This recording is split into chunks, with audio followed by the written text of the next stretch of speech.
আমি হিমাদ্রি হাজবেন্ডের সাথে বেড়াতে এসেছি ওর বন্ধুর বিয়েতে। বারান্দায় দাঁড়িয়ে উঠোনে ছোট ছোট বাচ্চাগুলোর দিকে তাকিয়ে আছি, বিশেষ করে দিবাকরের দিকে। কি সুন্দর বাচ্চাদের মতো খেলছে, কতটা খুশি সে বাচ্চাদের পেয়ে। ওর কোলে থাকা বাচ্চাটার দিকে চোখ পড়তেই বুকটা ধক করে উঠল, কারণ ওর চেহারাটা খুব কাছের একজনের সাথে হুবহু মিল। তবে কি সে বিয়েই বা কবে করলো? না না, এটা হতে পারে না। কিছুতেই কিছু মেলাতে পারছি না। তাই মনের কৌতূহল দমিয়ে রাখতে না পেরে চলে গেলাম দিবাকরের কাছে। আমাকে দেখে দিবাকর বলল, কি ম্যাম, আপনার কি খেলতে ইচ্ছে হচ্ছে নাকি এই কিউটের ডিব্বাগুলোর সাথে? আমি একটু মুচকি হেসে বললাম, আচ্ছা আপনার কোলে এটা কার বাবু? জানি না। আমি হিমাদ্রির দিকে তাকিয়ে বললাম, খুব কিউট না? তা শুধু খেললেই চলবে? স্নান করবেন কখন? বেলা যে গড়িয়ে এলো, আর অবেলায় স্নান করলে জ্বর আসবে তো। তাতে কি, তুমি আছো না আমার সেবা করতে? একটা ভেঙচি দিয়ে বললাম, আমার বয়েই গেছে ওনার সেবা করতে। ওকে একটু আমার কোলে দিন না প্লিজ।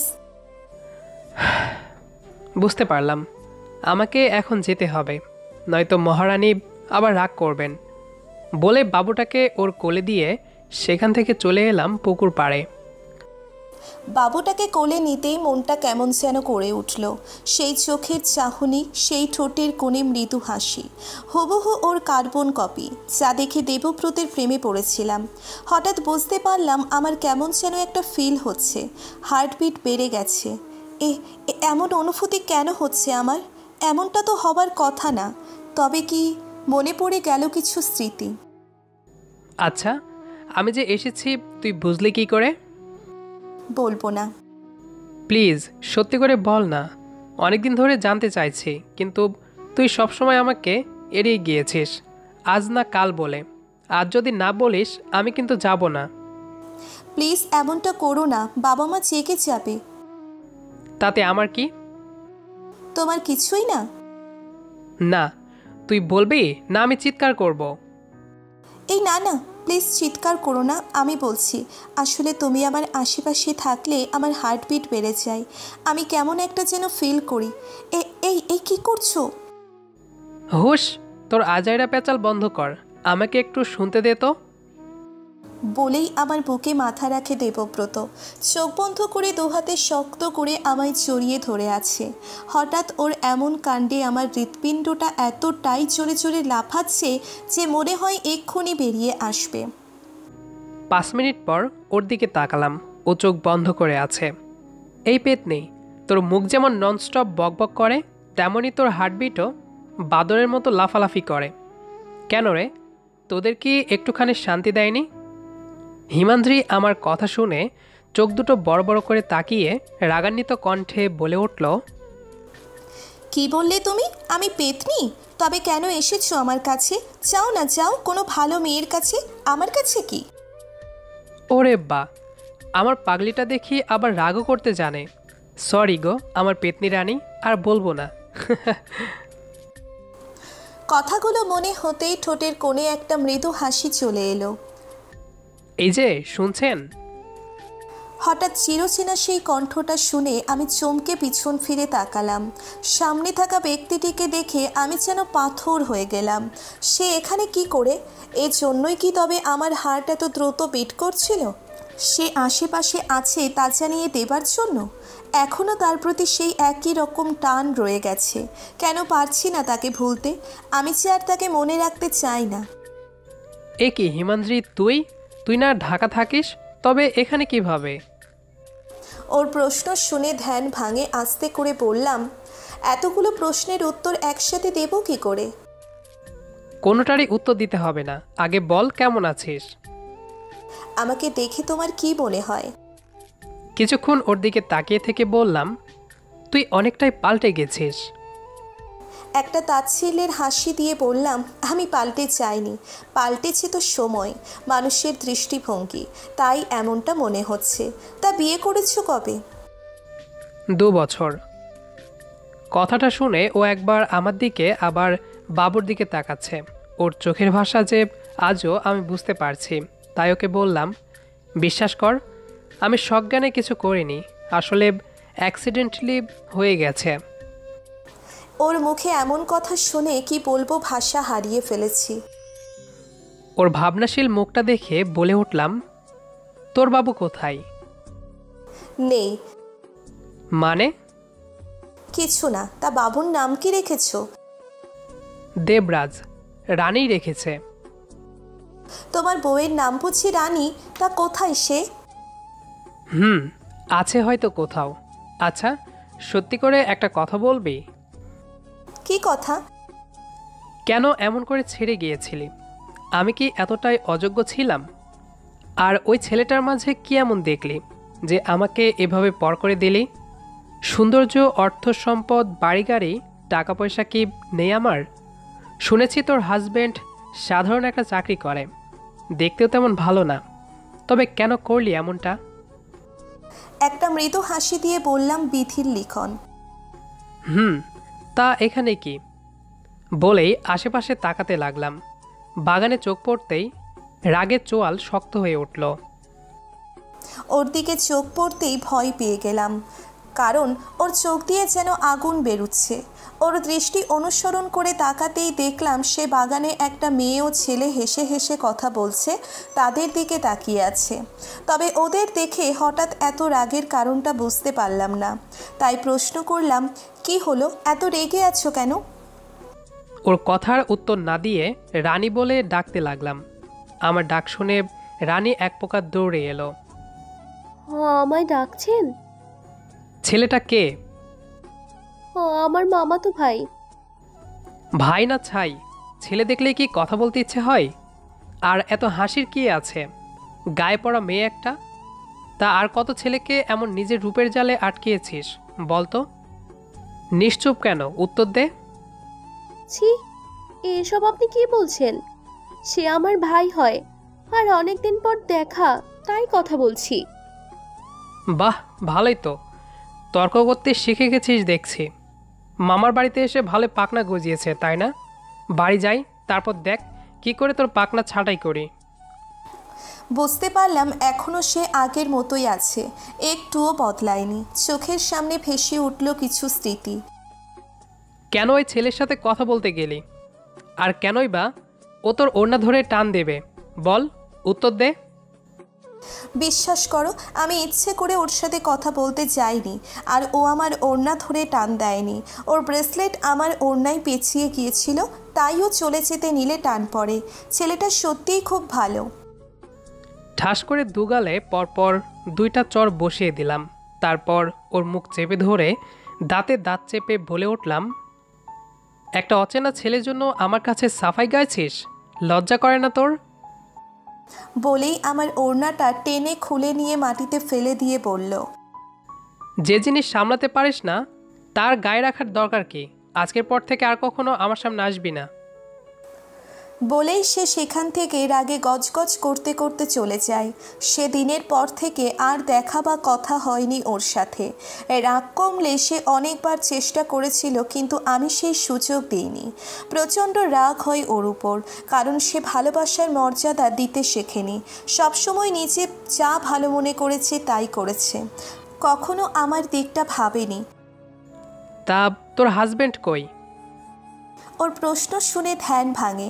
কিছু বলতে যাব তার আগেই দিবাকর এসে বলে, তুমি এখনো এখানে আছো? তা বাবুটা কোথায়? ওর মা নিয়ে গেছে। ও আচ্ছা, বলে যে যেতে যেতে গেলাম, হিমাদ্রির ডাক শুনে সেখানে দাঁড়িয়ে গেলাম। দিবাকর উনিই হলেন দেবব্রত, আর ওই বাবুটার বাবা।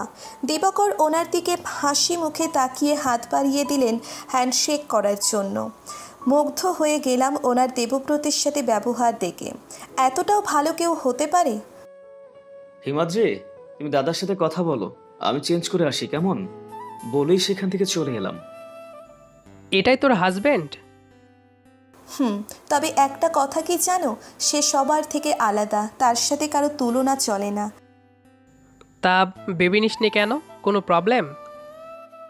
ওর দিকে ভ্রুকুচকে তাকিয়ে বললাম, প্রবলেম হতে যাবে কেন? সে তো তোমার মতো ভুল করেনি, তাই। মানে? সে আমার ভালো বন্ধু, আর কিছুই না। ওর দিকে বড় বড় চোখ করে তাকিয়ে জিজ্ঞেস করলাম, কি বলিস? 4 বছর হয়ে গেল এখনো? তুমি বলেছিলে না কি দেখে ওকে জীবনসাথী বানালাম? কিছুক্ষণ আগের কথা মনে করো। মানে? রানী ভাই বলাতেও তুমি তার সাথে কতটা খারাপ আচরণ করলে, কিন্তু দিবাকর তুমি আমার এক্স জেনেও তোমার সাথে কথা বলতে বলে গেল। আসলে সে সব দিক থেকেই পারফেক্ট, কিন্তু আমিই তার যোগ্য না। হয়তো তোমার মতো বাহ্যিক সৌন্দর্য ও অনেক টাকা পয়সা নেই ঠিকই, তবে কি জানো, ওর না খুব সুন্দর একটা মন আছে, যা তোমার ছিল না বা এখনও নেই। রাগে কিছুটা চেঁচিয়ে বলে উঠলাম, তুই কিন্তু আমায় অপমান করছিস। জানো, এই 4 বছরে শুধু আমি কি চাই তা দেখে এসেছে। একদিনও নিজের কথা ভাবেনি দিবাকর। আফসোস এই ভালো মানুষটাকে এখনও আমি ঠকাচ্ছি, তা শুধু তোমার কারণে। আমি এতদিন হীরাকে কাঁচ আর কাঁচকে হীরা ভেবে এসেছি। জানি না আমায় ক্ষমা করবেন কি না। একটা কথা রাখবে? কি? রানীকে আর কষ্ট দিও না। অন্তত বাচ্চাটার মুখের দিকে চেয়ে ওর সাথে ভালো ব্যবহার করো। আর জানো তো, অতিরিক্ত রাগের কারণে জীবন থেকে প্রায় সময় অনেক কিছু হারাতে হয়, যেমন আমাকে হারিয়েছ। আর কিছু হারাও সেটা চাই না। রানীকে দেখে যা বুঝলাম সে তোমায় অনেক ভালোবাসে। ওকে আপন করে নাও। আর তুই? কথাটা শুনে চমকে তাকালাম ওর দিকে। মনে মনে বলতে লাগলাম, আমি যে এখনও তোমায় ভালোবাসি। জানি না কখনো ভুলতে পারবো কি না, তবে এখন সময় এসেছে সব কিছু পাল্টে ফেলার। কিরে, কি হলো? কই কিছু না তো। আগে হয়তো বাঁচতাম, কিন্তু এখন না। আমি যেমন অন্য কারো অর্ধাঙ্গিনী, তেমন তুমিও অন্য কারো ভালোবাসা, কারো জন্মদাতা। বেঁচে থাকার শেষ সম্বল। ভালো থাকো বলেই সেখান থেকে চলে এলাম। পরের দিন বাড়ি ফিরে এলাম। আজ আমাদের 4র্থ বিবাহ বার্ষিকী। দিবাকরের কথায় ছোটোখাটো একটা অনুষ্ঠান হলো ওর বন্ধুদের নিয়ে। বারান্দায় দাঁড়িয়ে আছি আকাশের পানে চেয়ে। রূপালী চাঁদটা তার সমস্ত আলো উজাড় করে দিয়েছে ভুবনকে আলোকিত করতে। তবে আমি কেন পারছি না আমার সবটা দিয়ে দিবাকরকে আপন করে নিতে? কিসের এত বাধা? কেন এত জড়তা? আমি যে পারছি না ওকে ঠকাতে। এই সবই আনমনা হয়ে ভাবছিলাম। বন্ধুদের বিদায় দিয়ে এসে দেখি রুমে হিমাদ্রি নেই। তাই বারান্দায় আসি। সে আকাশের দিকে তাকিয়ে আছে। তাই আস্তে করে পাশে গিয়ে গ্রিলে হেলান দিয়ে দাঁড়িয়ে বলে উঠলাম, এই যে ভাবনার রানী, রাত তো অনেক হয়ে এলো, ঘুমাবেন না? নাকি আকাশের তারা গুনে আজকে সারা রাত একদম কাত করে দেবেন? ওর কথা শুনে ধ্যান ভাঙল। ওর দিকে তাকাতেই দেখি ওর ঠোঁটের কোণে দুষ্টু হাসির রেখা টেনে আমার দিকে তাকিয়ে আছে। তাই ওকে প্রশ্ন করলাম, আচ্ছা আপনিও তো পারতেন নিজের অধিকার ফলাতে, দেবরাজের মতো একটা ফুটফুটে বাবু এনে দিতে। তবে কেন করলে না এমনটা? ওর হঠাৎ এমন প্রশ্ন শুনে আমি একদম চমকে উঠলাম। ওর কপালে হাত দিয়ে চেক করতে লাগলাম জ্বর আছে কিনা। না, জ্বর তো নেই। তবে হিমাদ্রি, আর ইউ ওকে? ওর এমন পাগলামি দেখে আমি হেসে দিলাম। আমার আবার কি হবে? আমি ঠিক আছি। আচ্ছা আপনি কি আমায় ভালোবাসেন? তবে এমন উদ্ভট কথা বলছো যে? বললাম তো কিছু হয়নি। আমার প্রশ্নের উত্তর কিন্তু পেলাম না। সত্যি কথা বলতে, আমি তোমাকে যেদিন প্রথম দেখেছিলাম, আমি তোমাকে সেদিন প্রথম দেখেই আমি তোমার প্রেমে পড়েছিলাম। কিন্তু বাসর ঘরে তুমি যখন বলেছিলে যে তুমি অন্য কাউকে ভালোবাসো, তখন আমার খুব খারাপ লেগেছিল। হ্যাঁ, সত্যি বলছি, খুব খারাপ লেগেছিল। কিন্তু যখন তোমার কথা ভাবলাম, তখন তোমার জায়গায় নিজেকে দাঁড় করাই। আমি তো আমার ভালোবাসার মানুষটাকে ঠিকই পেয়ে গেছি। ভালো না বাসলে কি হবে? কিন্তু তুমি তুমি তো একেবারেই হারিয়ে ফেলেছো। আমি অনুভব করতে পারলাম ভালোবাসার মানুষটাকে হারানোর যন্ত্রণা ঠিক কতটুকু। তাই নিজেকে মানিয়ে নিয়েছি। আর বাকি রইল অধিকার। আচ্ছা, তুমি কি মন থেকে আমাকে মেনে নিতে পারতে সাধারণ স্বামীদের মতো আমি আচরণ করলে? জানি পারতে না, তাই জোর করিনি। আর আমি এও জানতাম যে আমার ভালোবাসাটা যদি সত্যি হয়, তবে তোমাকে আমার কাছে একদিন না একদিন আসতেই হবে। ওর কথা শুনে আমি বাকরুদ্ধ হয়ে গেলাম। নিজেকে আর কন্ট্রোল করতে পারলাম না। জড়িয়ে ধরে হাউমাউ করে কাঁদতে লাগলাম। আরে এই পাগলি, কাঁদছো কেন? আমায় কখনো ছেড়ে যাবে না তো? না, আমি আগে যেমন ছিলাম এখনো আছি, আর সারা জীবন থাকবো তোমার পাশে, বুঝছো? আর শোনো, কাঁদে না লক্ষ্মীটি, প্লিজ। কিছুক্ষণ পর ও শান্ত হলো। চোখ মুছে সামনে দাঁড় করিয়ে বললাম, আমায় ভালোবাসো? জানি না। একটু দুষ্ট হেসে বললাম, তো ম্যাম, আমি কি আমার অধিকারটা আজ পেতে পারি? হুম? আমার কথা শুনে হিমাদ্রি কিছু না বলে লজ্জায় মাটির দিকে তাকিয়ে আছে। আমিও বা কম কিসের, তাই ওকে জলাতে বলে উঠলাম, জানেন তো, নীরবতা কিন্তু সম্মতির লক্ষণ। হিমাদ্রি কিছু না বলে আমাকে জাপটে ধরে বুকে মুখ গুজে দিল। আমিও যা বোঝার বুঝে গেলাম, আর ভালোবাসার পরম আবেশকে জড়িয়ে নিলাম। পূর্ণতা পেল আমাদের ভালোবাসা।